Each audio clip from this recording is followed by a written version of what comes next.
दक्षिण तालुक्यातील बरूर येथे कार्यरत असलेल्या श्री आदिशक्ती फायनान्स या संस्थेकडून ठेवीदारांची कोट्यवधी रुपयांची आर्थिक फसवणूक झाल्याचा प्रकार उघडकीस आला आहे। या प्रकरणी मंद्रुप पोलीस ठाणे येथे गुन्हा नोंद करण्यात आला आहे। फिर्यादी निर्मला गणेश चौगुले वय 50 राहणार बरूर तालुका दक्षिण सोलापूर यांनी दिलेल्या तक्रारीनुसार सन 2020 ते 2023 दरम्यान आरोपी प्रकाश मुकुंदा इटकर मयत व संजय प्रकाश इटकर दोघेही राहणार बरूर यांनी श्री आदिशक्ती फायनान्स संस्था स्थापन करून ठेवीदारांना वार्षिक 24% आकर्षक व्याजदराचे आमिष दाखवले। पिग्मी व रोख स्वरूपात मुदत ठेवी स्वीकारून एकूण 48 ठेवीदारांकडून 1,11,17,630 रुपये जमा करून घेतले। मात्र मुदत पूर्ण होऊनही ठेवीची रक्कम व व्याज परत न देता विश्वासघात व अपहार केल्याचा आरोप तक्रारीत करण्यात आला आहे। या प्रकरणी भारतीय दंड संहिता 1960 चे कलम 418, 420, 406, 34 तसेच महाराष्ट्र सावकारी नियमन अधिनियम 2014 चे कलम 39, महाराष्ट्र ठेवीदारांचा अधिनियम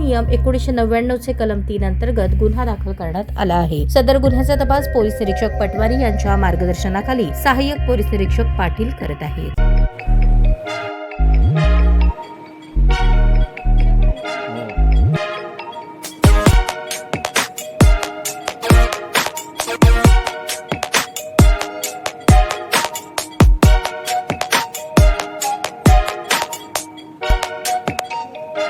सोलापूर शहरातील सुप्रसिद्ध हॉस्पिटल म्हणजे सेंट्रल मल्टी स्पेशालिटी हॉस्पिटल मागील अनेक वर्षापासून सेवा बजावत आहे। 24 तास इमर्जन्सी सर्व्हिस, मॉडर्न टेक्नॉलॉजी, अनुभवी डॉक्टर्स तसेच अत्याधुनिक तंत्रज्ञान सुविधांनी सुसज्ज स्त्रीरोग प्रसूती विभाग, ऑर्थोपेडिक विभाग, मेडिकल विभाग आणि इतर एकमेव नाव म्हणजे सेंट्रल मल्टी स्पेशालिटी हॉस्पिटल। पत्ता गणेशपेठ शॉपिंग सेंटर, मंगळवार बाजार, सोलापूर।